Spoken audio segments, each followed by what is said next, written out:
5.9 compared to 11.98. 11.8 is almost 12.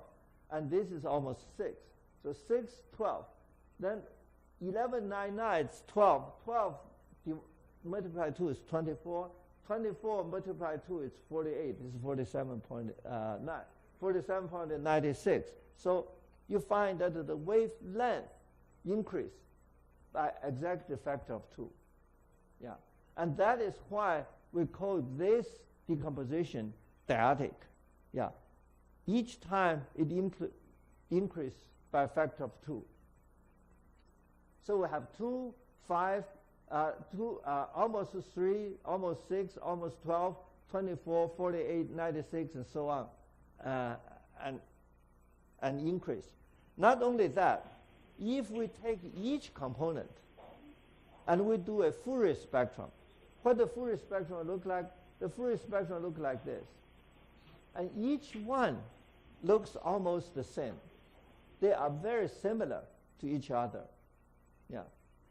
And not only they are similar to each other, if we normalize the peak location in the log scale, normalize the peak location, then we can collapse all the spectrum in just one shape, one uniform shape.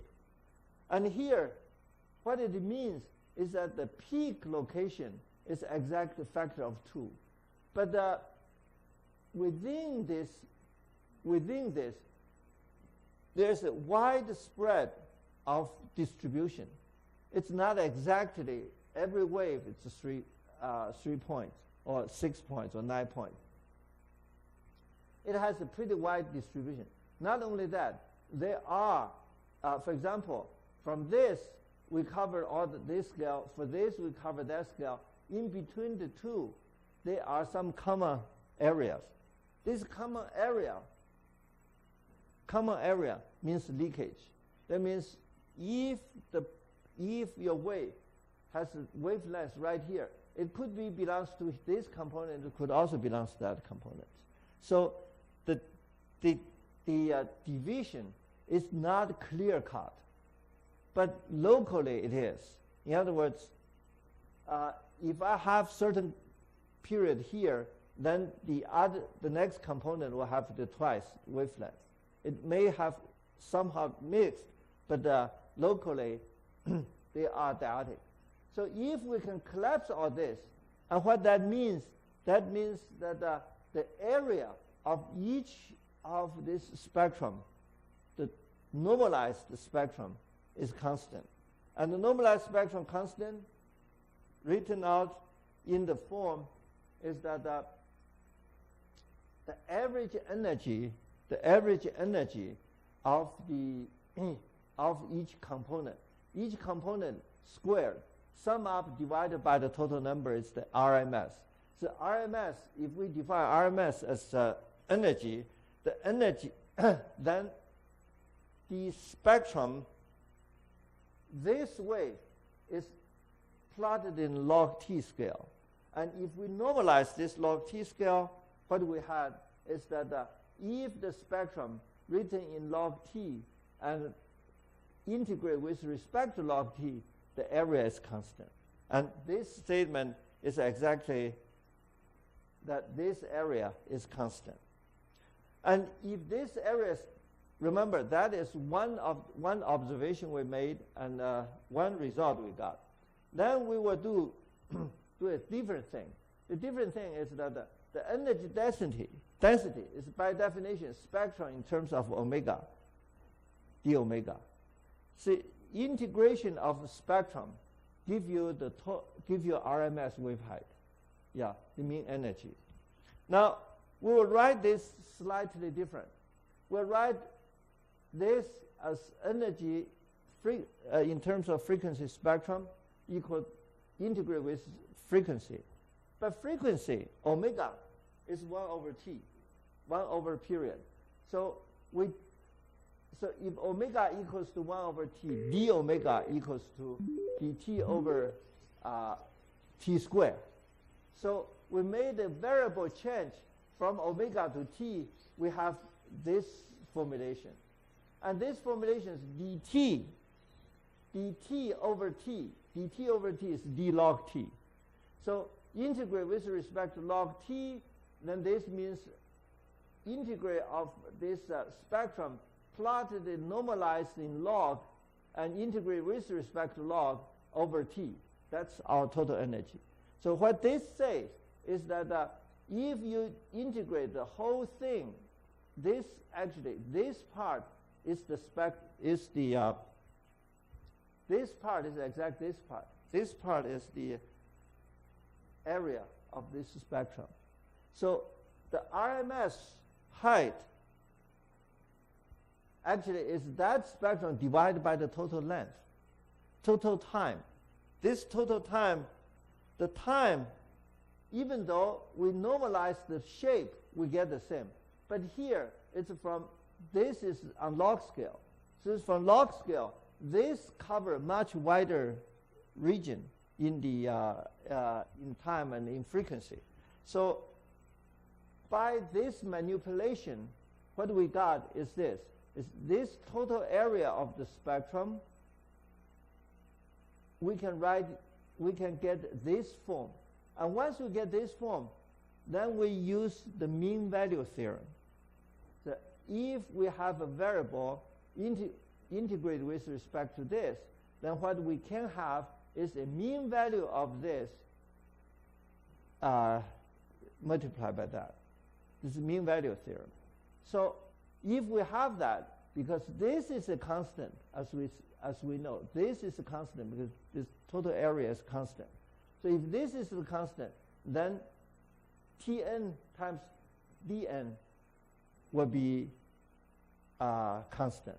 So this relationship reduced to that is this value divided by this integral give us a mean value of t. Yeah, this is mean value theory. This mean value theory means this whole integral, because we multiply 1 over t, so this should be 1 over 1 over t, so it's t. Yeah. So from this, we define this, this t bar. So from this whole equation, what we got is that En times t bar equal to constant. So the RMS wave height of a component multiplied by its mean period should be constant. Yeah. Then if we take log of this, that means log En plus log t equal to constant. And that can be reduced to a very nice curve. This is log E, this is log t bar, log t. So the mean period versus mean energy for the white noise, Gaussian distributed noise, it come out to be a -1 slope. Yeah. And each of this is only true in the mean, not in the true for every case. So if we have 1 million points, if we do a spectrum, as I say, for every 4,000 data points, we get the spectrum. The spectrum scatters like this. Yeah. At the beginning, the scatter, for shorter period, the scatter is very tight because the whole time domain is very small. And over here, the time domain becomes very large, so it's scattered very large. It is scattered, but you take the average of this. The average actually falls on a -1 line. So this is a very important result. That is, if you take a take a white noise, and if you go through EMD, and what you will have is that each component, the time increase, it's twice. And not only time increases twice, and the multiplication of time and the multiplication of energy in log equal to constant. The multiplication of time and energy is constant. So in log, that means when time multiplied twice, energy also decreases. Time increases, energy decrease, and it's -1 line. So this distribution is of interest to us. So what we find is that if you take each mode, And the mode, each mode distribution, the magnitude distribution, it's almost like a Gaussian. It's Gaussian distributed. So we start with a white noise. We divide the white noise into groups. And we using EMD to decompose it. And each component is Gaussian distributed. Yeah. The variable is normal distributed. Of course, by component 9, it's not as smooth as that because by the time the higher the components, the less wave we have. So the degree of freedom is less. So it's less smooth.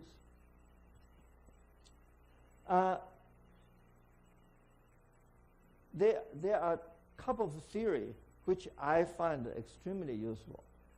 One is the fundamental theory of probability. The fundamental theory of probability says that if you know a density distribution of a function, of a variable, then you can write the density distribution of any function of that variable. Yeah. So that is what this is. This is if we know the random variable x, then any function of x, y, we can then write that probability. The probability is that you solve y equal to whatever x, and then the py, probability y, is function of y, the solution, divided by the Jacobian of the function. So that is the fundamental theory. And this fundamental theory is very useful. The other one, so if we have, for example, y equals a Gaussian distribution, it's then we can write the square of x as a function of x. In addition to that, there's another theory, which is especially for this particular occasion. That is, if we know a function, if we have a variable x, and the variable x is jointly Gaussian distribution, then we can define new random variable. New random variable is RMS, the root of that, the root of this variable. And then the square of that is chi-square. Then the chi-square distribution becomes this. It becomes a chi-square distribution. The chi-square distribution, it has a couple of variables. One is this nu. Nu is degree of freedom. Then we have to know the degree of freedom to get chi-square distribution. All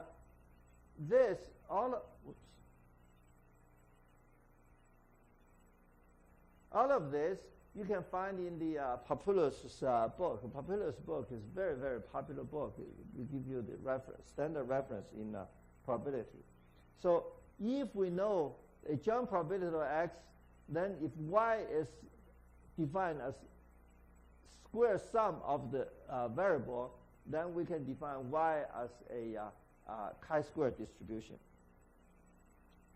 And indeed, when we try to square each value of the component, we find that the distribution looks chi-square.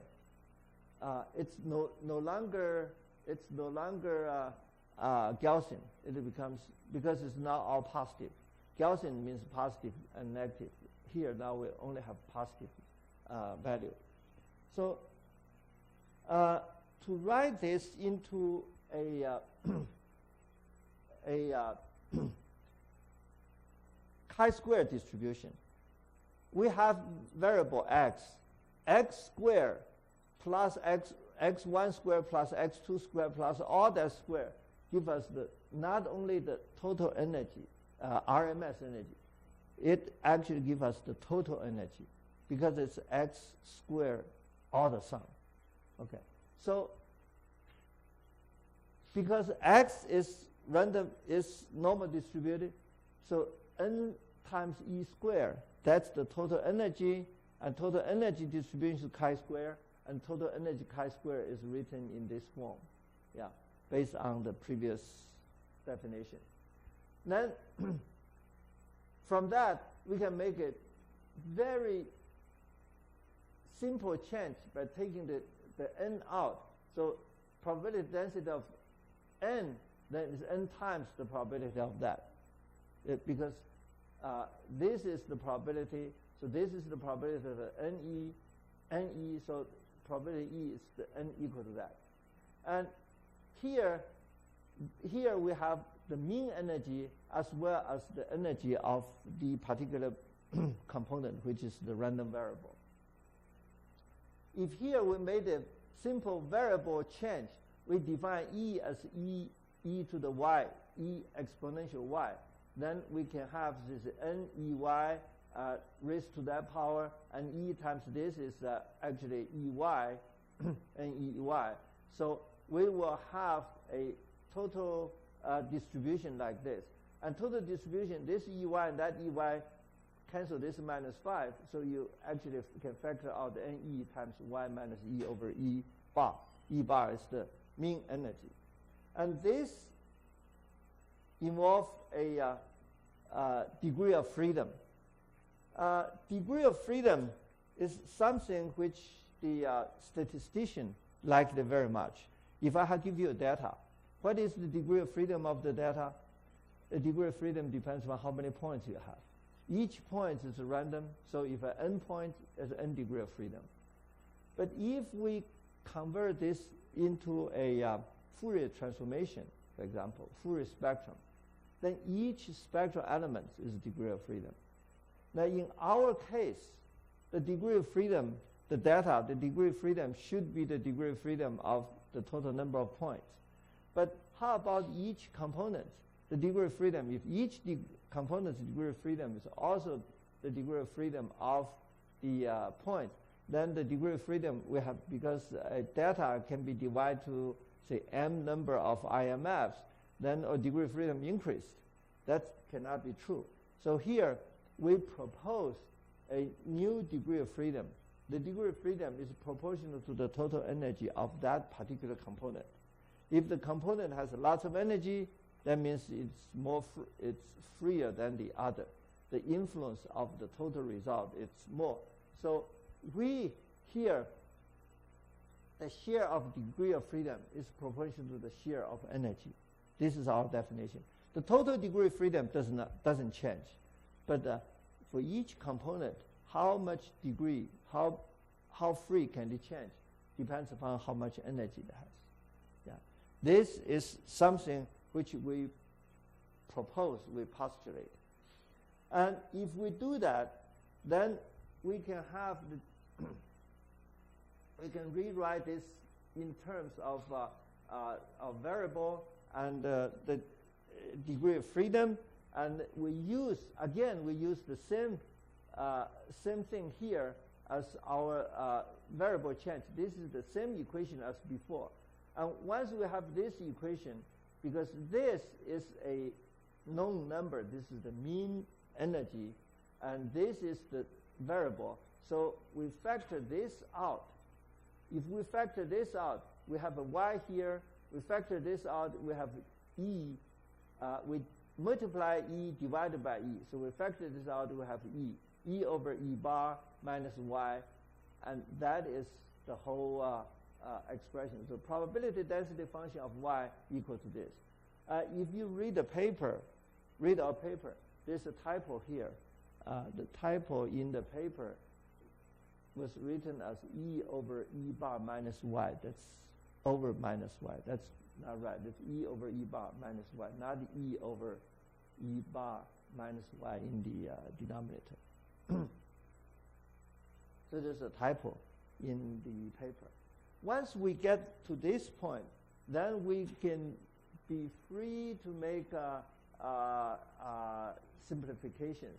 See, e over e bar, because e equal to y to the e, so e over e bar is e minus y e bar, and that equals to 1 plus y, this polynomial expansion.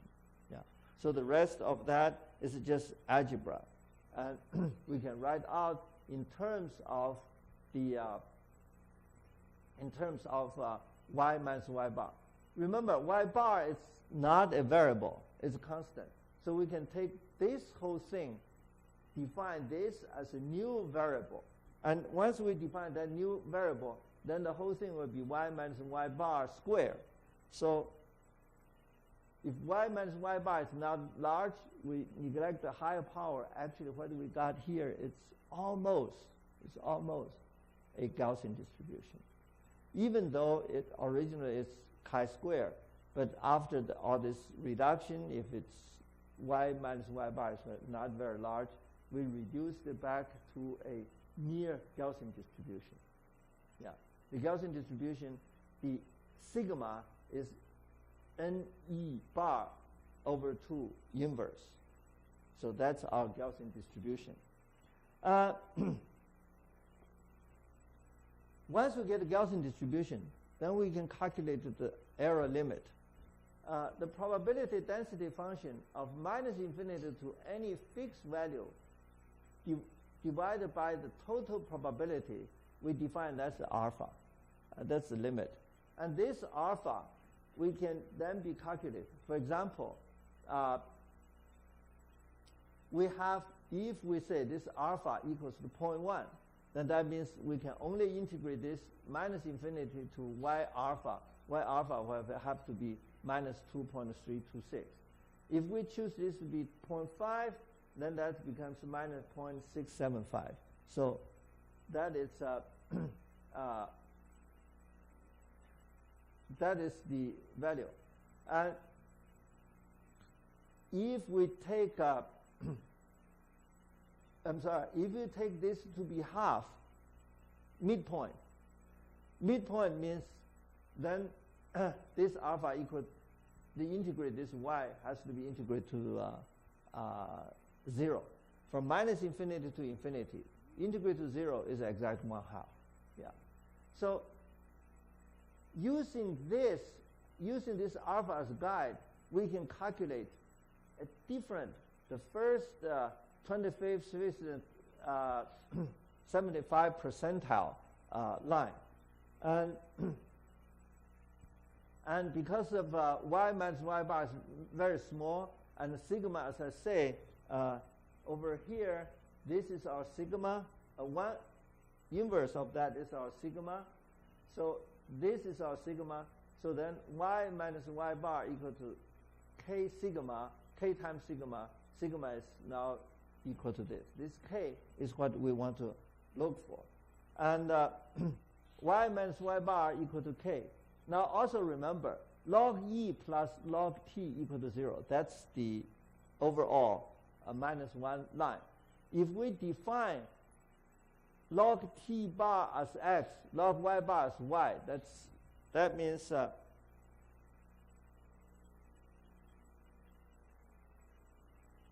if we use this line, this x plus y equal to 0 line, and we want to find out the plus minus over there, each of the sigma k is over here. It's spread over here. So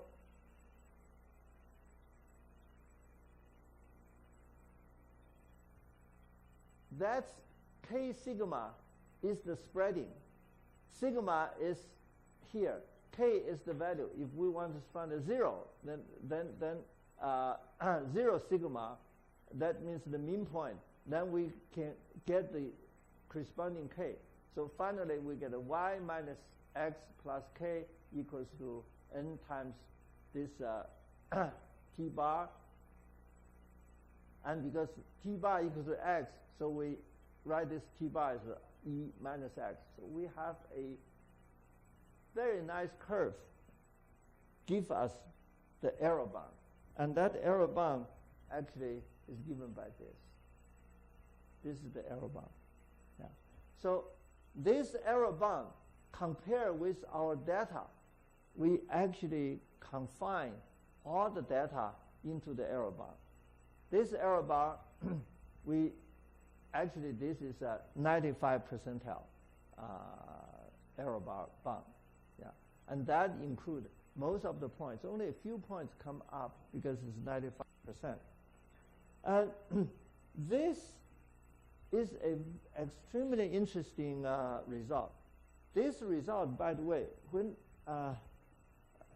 this was primarily the work of Dr. Zhaohua Wu. In the United States, once in one weekend, there's a small professional organization in Washington, D.C. area for all the people working in ocean and atmosphere to get together. We meet every month or every other month. One of the weekends, they asked me to give a talk, so I give a talk on EMD. And Zhaohua was among the audience. And after he listened to my talk, he immediately applied this to white noise and get all this result, almost near all this result. Then he come to me, he says, look, I use your method to study white noise. This is the result. I said, gee, that's very interesting. You should write it up. He says, fine. Then he left. I never heard from him for more than a year. And then a year later, I get a paper from Professor Patrick Flandrin from France. And he did a very similar thing. Later I will talk about Professor Flandrin's result. When I look at Professor Flandrin's result, I said, gee, this looks almost exactly like what Zhaohua did. I called Zhaohua. I said, Zhaohua, did you publish your paper? If not, you have a competition now. And Zhaohua said, no, I haven't published it. But I said, there's enough difference between the two of you, and you should all be able to publish your paper. And Patrick Flandrin's paper was in IEEE signal transaction paper, and they sent me for me to review. So I wrote to Patrick. I said, Patrick, there's somebody working very similar to you. Do you want to exchange manuscript and a reference to each other? He said, sure. So I sent him Zhaohua's manuscript, and he sent me his. I give his manuscript to Zhaohua. They both cross reference to each other. And Zhaohua's paper, after I participate, improved a little bit, and it was submitted to Royal Society. And our paper was published in the Royal Society, and his paper was published in IEEE. This is basically what Zhaohua got. And this result gives us one very interesting thing.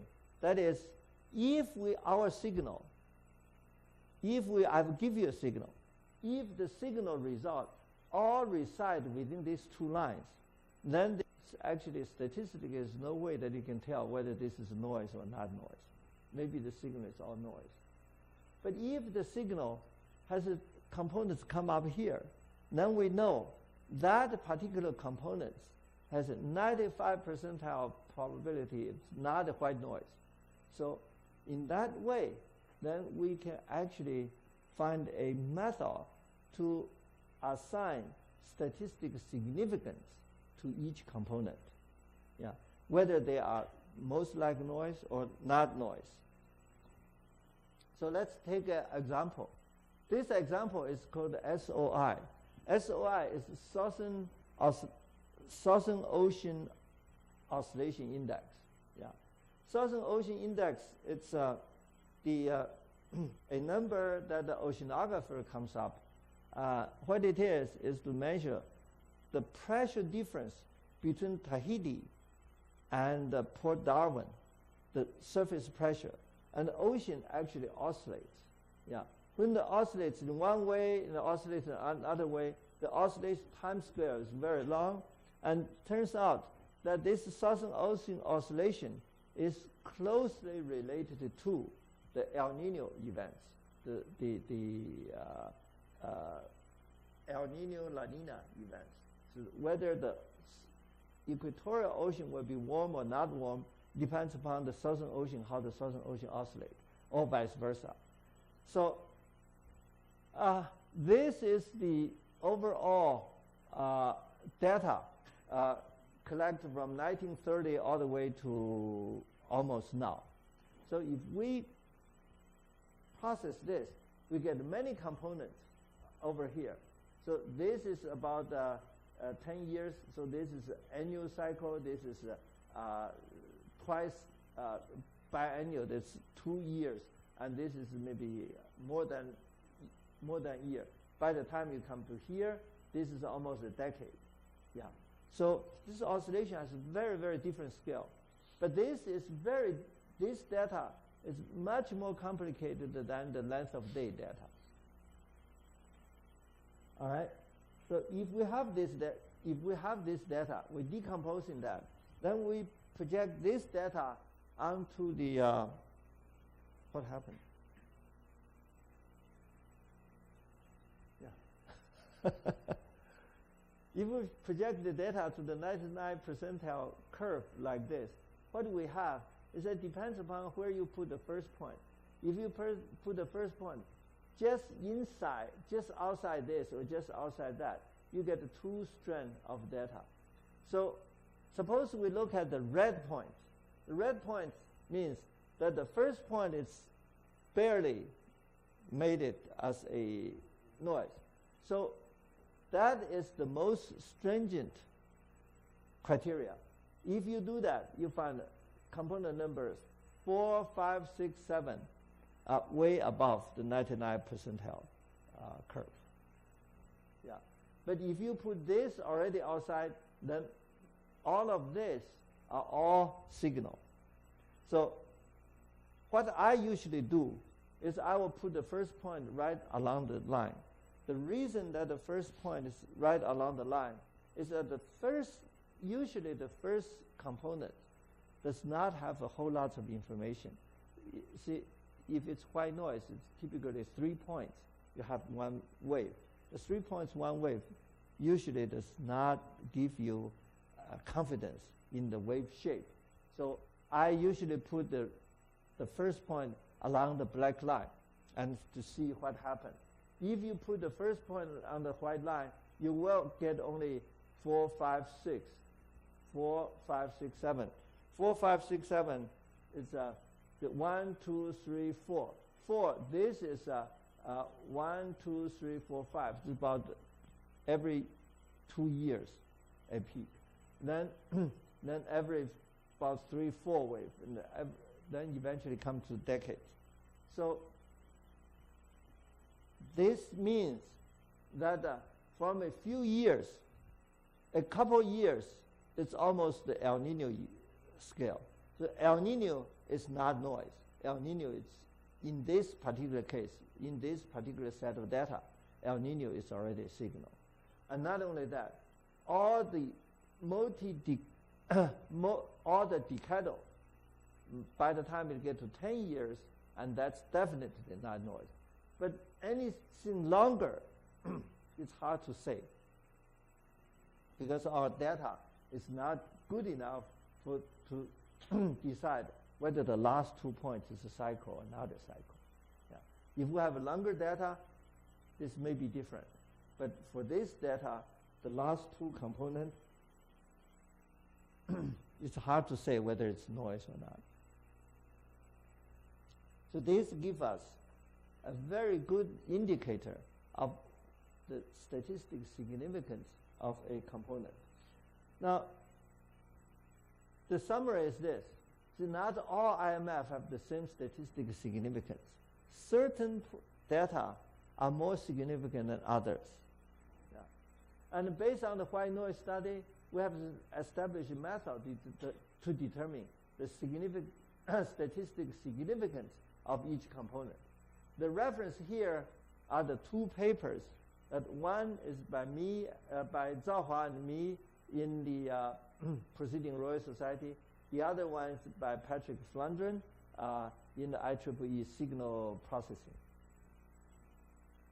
And this is I like this very much, the result very much, is because that actually Zhao Hua did the result a year ago, earlier, but he didn't do anything.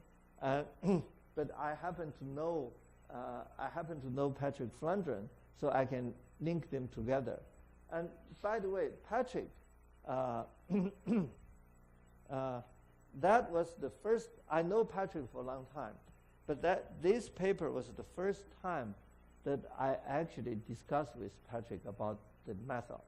I first met Patrick Flandrin at Cambridge University. Cambridge University was a Newton Institute. 1 year, I forgot what time. It's something like either 98 or 99. They have the Newton Institute. The whole Newton Institute, the idea is to study non-stationary, nonlinear data. When I look at that, I said, well, I have to go. So I went to Cambridge University to try to participate in the study of that. When I get there, Patrick was there. So they asked me to give a talk, so I made a presentation. Most of the people in the institute are statisticians, and they don't like my method at all. They say, well, your method, it's not rigorous, not mathematics. We want to prove theory. This is no theory to prove. So they politely showed me the door, so I left. After that, a year later, I saw Patrick. I said, have you think about my method? He said, no, your method is not very good. I was rebuffed twice in the meeting after the encounter at Cambridge University. And then I suddenly get his paper in the mail for me to review. I was very happy to read that he actually used the method and found the method very useful.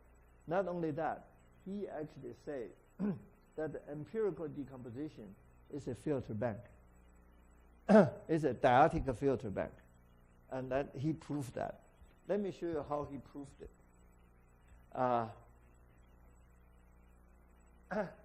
The white noise consists of signal of all scales. And EMD separates the scale dyadically. Dyadically means factor of 2. Yeah. Because of that, the white noise actually provides a distribution of frame of scales.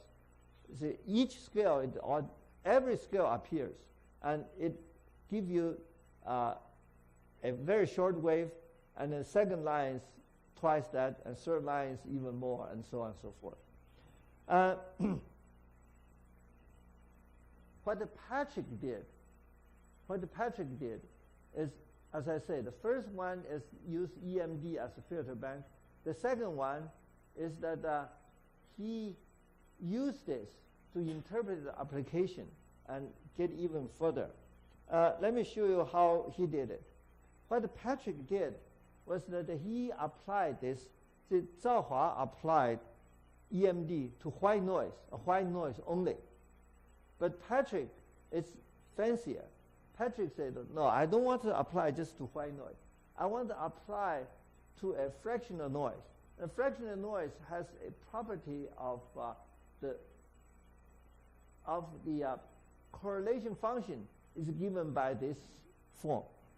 And this form has a power. The power is known as Hurst index.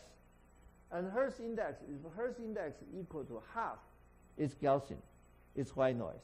If this H is larger than this, that means you have a longer correlation. If it's smaller, means you have a shorter correlation. Longer correlation means red shift. Shorter correlation means blue shift or whatever. So what he did was, for example, if we use Hurst equal to 0.5, that's very close to white noise.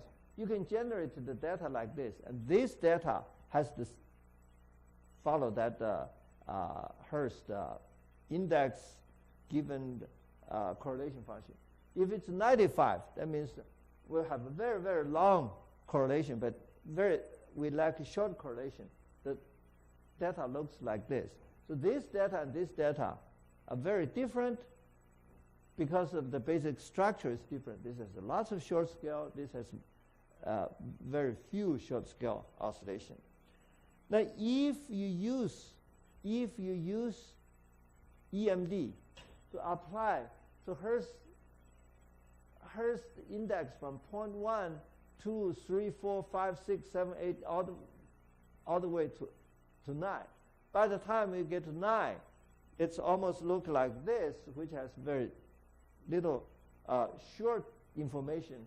So the short information is lower, the long information has more energy. Yeah. So if you apply this to different noise, so what happens is that when you apply it to the white noise, Hertz equal to 0.5, this spectrum, this is the spectrum plotted in log scale of each component. It's just like precisely like what Zhao Hua did. And if Zhao Hua only did this case, white noise. If it's a white noise, this is flat. Yeah. That means the whole spectrum, the whole energy is white. The top is white. And this, when you add all together, add each together, the whole thing becomes white. If you go to a redshift, that means the higher energy level is much lower. The lower energy components are stronger. Then you get a slope. You get a slope chilled down. And if you have more short component, that means Hertz equal to 0.1. So the short component has more energy. The long one gets less energy. Then it's the other direction. So this is what he did. And all of this has a dielectric property.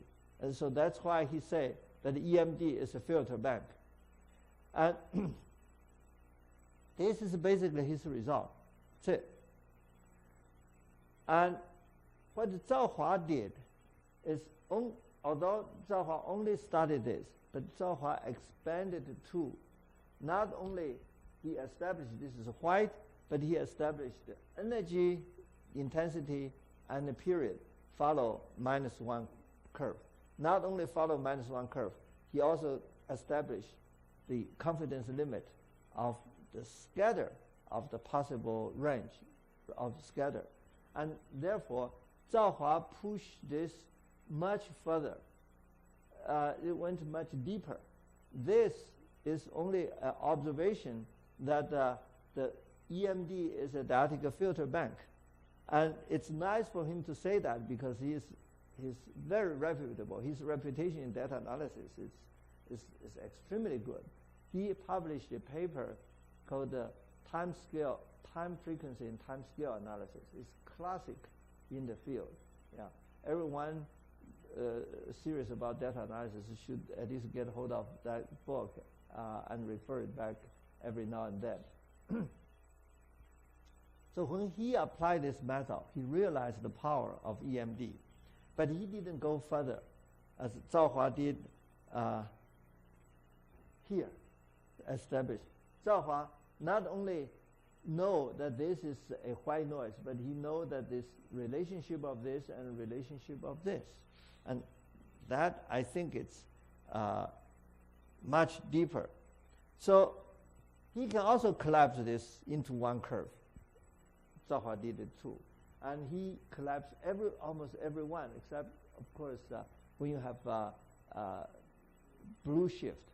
And it's difficult to have the lower frequency fall in line. That you can see from here. The lower frequency does not fall in line. When you go high, then all this slope are all very regular. Once they get this result, they deviate from two applications. What Patrick said, that if I have a random data, then I can tell you whether this random data is this slope or that slope or that slope. So this slope is equal to 0.5, Hertz equal to 0.5, is exactly what Zhao Hua established analytically. What he established is strictly numerically. So strictly numerically, what he observed is this. If white noise, the slope is 0.53. I'm sorry, this is Hertz. This is Hertz. Yeah, this is the slope. And if you go to Hertz in the red, into a more red shift, the slope is shallower, and for more blue, it's steeper. So what he claimed is that I can use this slope to tell you what's the color of the noise, whether it's more white or more red, and so on and so forth. But Zhao Hua only zeroed in this and went much deeper. Later, after Patrick looked at Zhao Hua's result, he followed Zhao Hua's result. This is Hertz equal to 0.5. This is white noise. This is the model. This is Zhao Hua's model. This is the numerical computed average. Yeah. And this is 95 percentile, 99 percentile, 1 percentile, 5 percentile. So Zhao Hua's result, in other words, has been verified numerically by Patrick. Yeah. So these two approach actually converge and converge nicely. If you get more red, then this is the model, and these are the 99, 95 percentile. And this is more red, more white, more blue, I'm sorry, more blue, then the range is also given. So from this, we find that the EMD, when you use EMD to decompose, you'll find that not all the IMF are equal. Some IMF may come outside this, and when they come outside, it's different. For example, Patrick gave an example of a signal plus noise. So this is the original signal. The original signal consists of a large wave and some noise. This is the original data. It consists of a deterministic wave and some noise. So when you decompose this, you actually get a component like this. The first few components exactly follow the model of Hertz number 3. And then by the time we get to here, wave comes up. That means this is way beyond noise. So the application is the same. But once he found the Zhao Hua's approach, Patrick was able to generalize even more to a different kind of noise. It's Hertz equal to 3, Hertz number equal to 3. Yeah. So this application can be applied to all kinds of noise, not only white noise, but other noise as well. And Patrick also used this to study a delta function, and this is a delta function. And if you put noise in, then actually the delta function gives you all kinds of different components. Yeah. And these components can be collapsed all together into one wave.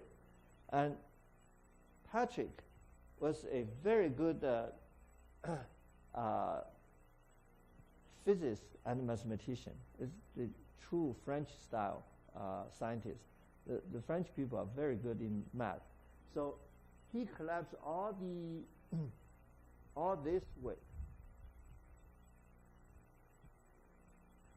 all this form collapsed into this form. So what he then said, he says EMD actually is a wavelet. Yeah. And a wavelet with this as a mother wavelet. And this mother wave, what is the wavelet? What's the name of the wavelet? The wavelet is a spline, dielectric spline wavelet. Yeah. If you use a spline curve, cubic spline, you will have a mother wavelet like that. So the cubic spline dielectric wavelet bank, it's what he did. Patrick originally worked on wavelet.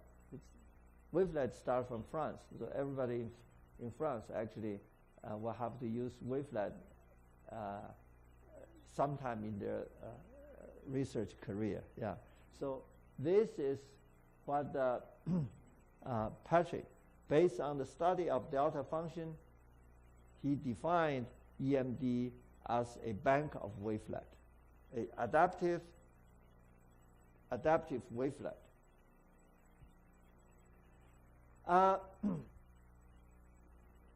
Adding noise to data did not start from Zhao Hua. Zhao Hua studied the characteristic of white noise. That's his contribution. But add noise to data has been done. And this is another theoretical background, theoretical background number 3. And this work was done by Gledhill. Gledhill wrote a PhD dissertation in 2003. Yeah. I met his advisor, Essex, in a meeting. What his advisor did was to use EMD to, they're actually chemists in Department of Chemistry, yeah. University of Southampton. They use EMD to study do pharmaceutical research. They try to invent new medicine, specifically for mad cow disease. Yeah.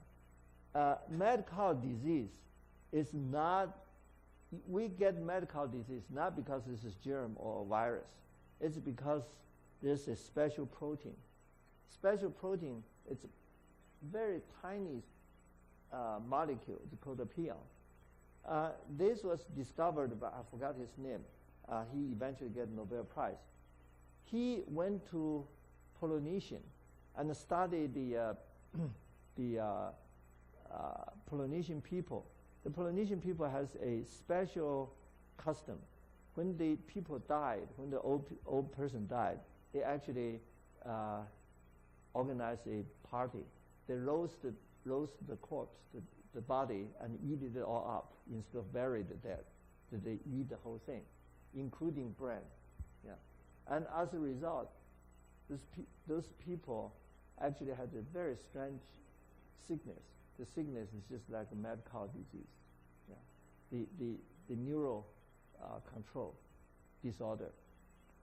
That is because you eat the brain, especially the brain part, and those small protein get into your system and jammed your brain protein.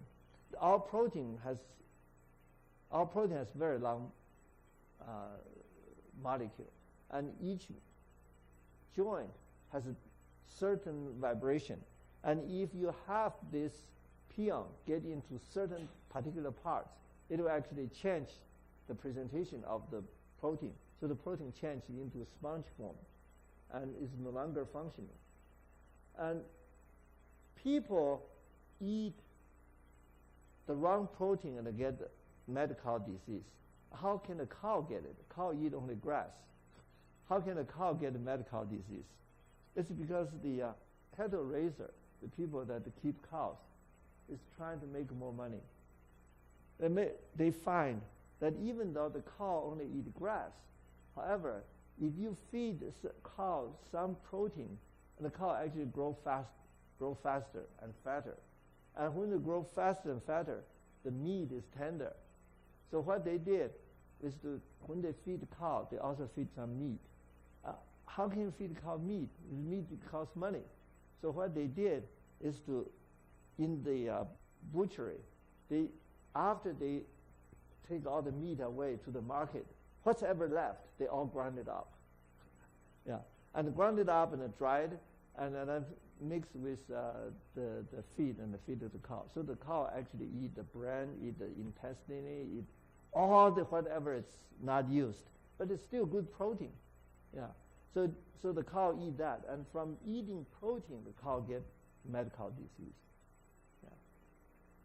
Yeah, that's how. So this group in England is trying to find out which is the weak link of our brain protein. And if they can find the weak link, and if they can invent some method to strengthen that link by inject a protein in there and makes it fixed, then you will not get mad cow disease. That's their idea.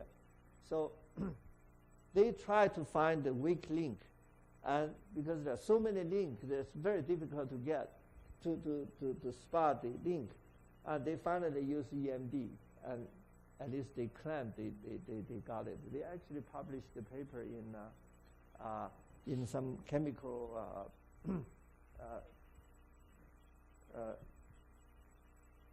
chemistry journal. I can find out that. But this is his dissertation. Now, when they got the EMD, they did a very thorough study. This is EMD, it's not very stable. How can we be sure that the EMD result is trustworthy? Yeah. So what they did is they decide, so I'm going to perturbate the EMD. By perturbation, so by adding a noise to the result. If I add a noise to the result, I shake the result. Yeah. If the result keep coming back to the same answer, then I'm happy. If by adding noise to the result and then change the result, then the result is no good. So their concept is this. They say that if I do not add any noise, then the result must be true. By adding noise, the result cannot be true. Yeah. So what they did is that this is the true result. This is by adding some noise. So the difference between the true result and the perturbated result, squared, take a square root, average is the discrepancy. So they define a number, what they call the discrepancy. So anything has higher discrepancy is not trustworthy. Yeah. That's their definition. And look what they got. They say that, all right, here is the noise I add. If I add a very tiny noise, tiny noise is 1 part in 10,000 noise. The discrepancy is 0. Yeah, of course you add very little noise, it doesn't make any difference. And if you to 1,000, it's still pretty small. But as you add more noise, then the discrepancy gets bigger and bigger and bigger. And eventually the discrepancy can be as high as, say, 0.3, 0.4, so it's getting higher and higher. So the discrepancy gets higher as the noise you add get higher. Not only that, he's not satisfied with that. He says, suppose I only add noise to 10% of the data. The whole data is very clean. I only pick 10% of the data. I add noise to that section. How's that going to influence my answer? Again, if you only add noise to 10%, for small noise, it doesn't make any difference. But for large noise, by the time it's 0.1, 100%, 10%, the same number as your signal, 1. So what the discrepancy gets larger. But this large is different scale here. This is 0, 1, 2, 0.1, 0.2. This is 0, 0.01, 0.02. So this, the highest here is something like this. It's over here. So this whole scale can be fixed into that range. So if you only add 10%, you can add whatever noise. It really does not give you a big perturbation, almost just like in this range, even though your noise is even bigger than your signal. So that's their first study, the first result. The second result is even more interesting. They did a massive computation. Each of this trial is a meeting point. Yeah, they get, I don't know how many million times they compute the EMD. Yeah. This, again, they give you noise amplitude. Noise amplitude 10 to the 4th, that's 1/10,000, 1,000, hundreds, tens, and same number as your noise, as your signal, and even bigger than your signal. This is the amplitude noise. This is a log scale of the discrepancy. The discrepancy goes like this. So if you have very small noise, the discrepancy is very, very small. 10 this log discrepancy 10 to the minus 9. So who cares, 10 to the minus 9? Yeah, the discrepancy is tiny. And if you increase the noise level, the discrepancy grow. And not only grow, but get bimodal distributed. It can be either there or here. Yeah. Over here, this line is very easy to explain. This line is actually the amount of noise you add. You add noise, of course, you get the difference. Yeah. This line is harder to explain. This line means after a small perturbation, you have a very large discrepancy. The discrepancy is not proportional to the noise you add. It suddenly jumps to here. What does that mean? That means they actually hit on ensemble. Yeah. The truth is defined as the true signal, the original signal, without any perturbation. Without perturbation, even though that's the original data, but there's no guarantee that original data has no mode mixing. So here you have all kind of problems. Yeah. But here, by adding noise, gradually the noise will start to perturbate this. You actually can have a total different answer. The total different answer may already have a true dyadic filter bank. And this has a very serious mode mixing possibility. So by the time that the noise 1/100th, 1/10th, you start to have a very serious difference. These serious differences, they have no explanation for this. They just say present this as a result. Actually, they present a result without even this line. This is what we got. The noise spread very large, and luckily this is -3. It's 1,000th. They say, well, I don't care. Thousandths is also small. But this figure, I like this figure very much. This figure actually tells us in detail the noise effect, and the noise give you different components, decomposition. Yeah. By adding noise, sometimes you get that, sometimes you can have it all different. The IMF is all different. So this gentleman, because he studied chemistry, he is interested in the molecular structure, and he used this as only a tool. After he graduated, his professor didn't even know how to do EMD, so the research stopped. I think it's such a shame that they did some very good original work, even though they did not get to the end of the answer. But this answer is extremely interesting. So the observation is that they made the critical assumption that the unperturbed signal gives the correct answer. That's not true. Yeah, as we have seen that we use length of day. We do not add any noise. We did not make any perturbation, and we just by changing stoppage criteria, we had all kinds of different IMFs. Which one is true? We don't know. And which one is reference? You can choose any. Yeah. But by adding noise, however, you assume the unperturbed signal gives you the correct answer. That correct has to be put in a quotation. Yeah. So you think it's correct just because there's no noise, right? So when the amplitude of added perturbation noise is small, the discrepancy is small. So when you do not perturbate the answer, then of course the difference is small. As you add, when the amplitude of the added perturbation noise is large, the discrepancy becomes bimodal, and that I think it's an interesting observation. Yeah. But the interesting observation they didn't even explore the deeper meaning of the result.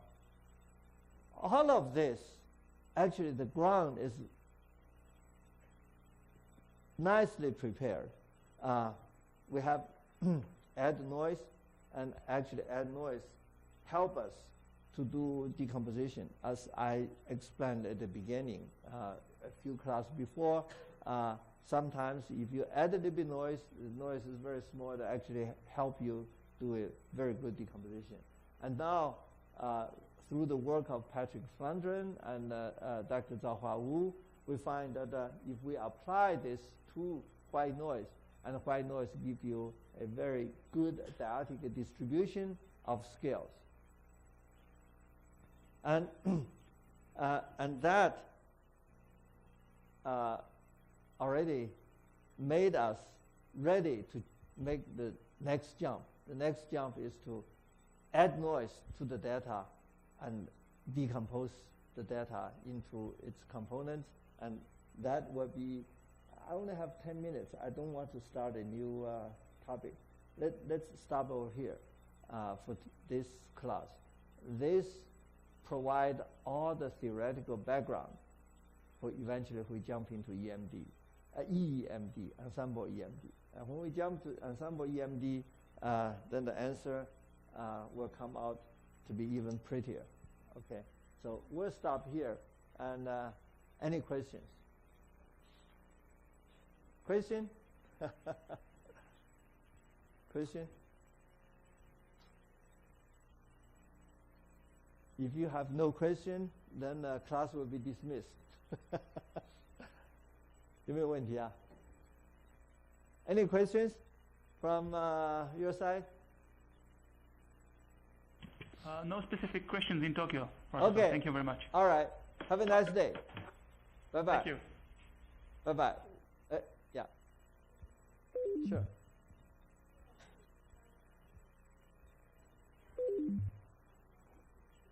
是.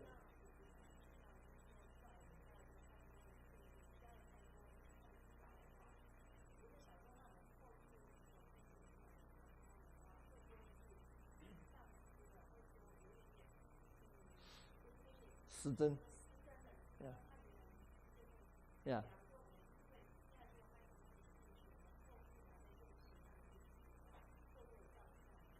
Okay. The question is that if we keep adding noise, whether we'll actually contaminate the answer. Yeah. It's a concern that we all have, but it's based on another assumption, another observation. That is, if you add noise, you add sufficient number of noise, sufficient number of trial, noise effect will cancel out. Yeah.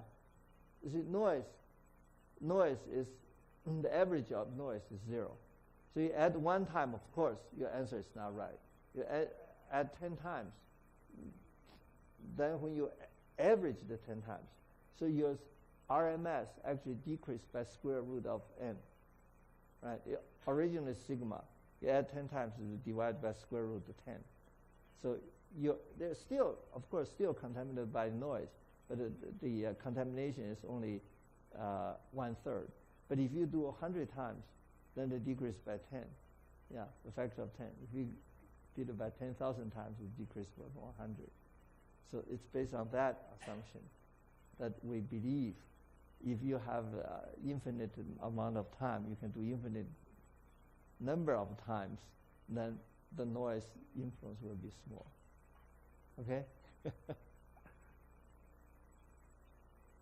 So we'll discuss the implication of that. All right. Yes.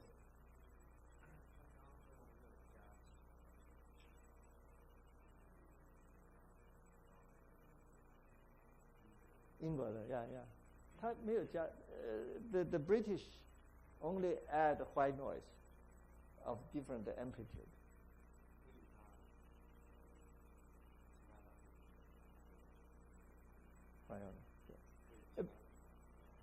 Yeah, well, you can add other noise, like what Patrick did. Patrick added red noise and blue noise and all kinds of different colored noise by changing Hurst influence. Okay. speckle noise is different. Speckle noise, all this noise has a distribution. If you add a speckle noise, of course, then they give you very local perturbation. Yeah, that does not. That you will have to have a smooth distribution in order for us to handle. The speckle noise is hard to handle. Statistical property is hard to determine. And also, the influence is confined to certain limited area. And that, I think if you add infinite many times, probably still will average out. But then you have to go much higher number of ensemble. Yeah, white noise we know the RMS decrease according to square root n, but speckle noise we don't know for local. Average may be, but local is not true. Yeah. Yes.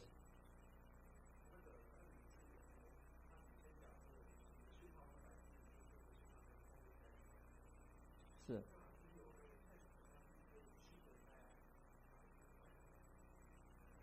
No, you will never be able to separate white noise from your signal.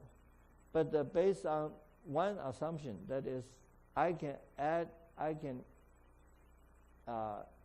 decompose white noise. And after I decompose, I keep add it back, the sum has to be 0. So the final answer that I got will be free of noise because the noise cancel, the cancellation of noise. You don't want to know, you don't want to have noise in the data. So that's why you want the ensemble number to be as high as possible. And and that's why we don't want to add a very large noise, like a large noise to be 10 times linear signal, for example.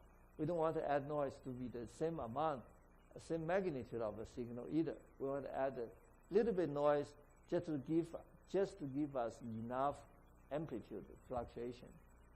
Yeah. So that means we want to explore the neighborhood of the true answer. Not a wild. See, if you add very large noise, then your answer will be scattered all over the place. Yeah. And will eventually converge, of course. If you keep doing a large number of ensemble, eventually it will probably cancel out. But the convergence is going to be very, extremely slow, I think. Okay. Yes.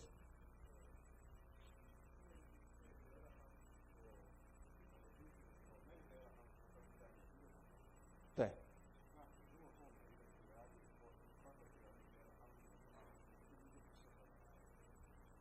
也一样啊 it's the same.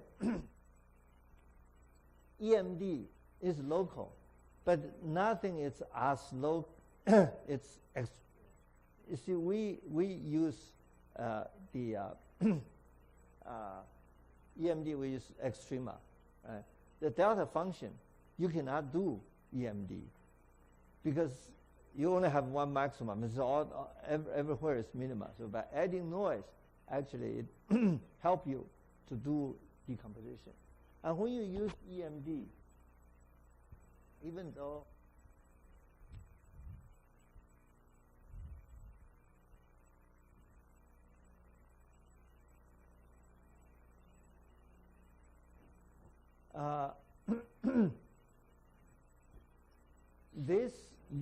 later I will show it to you.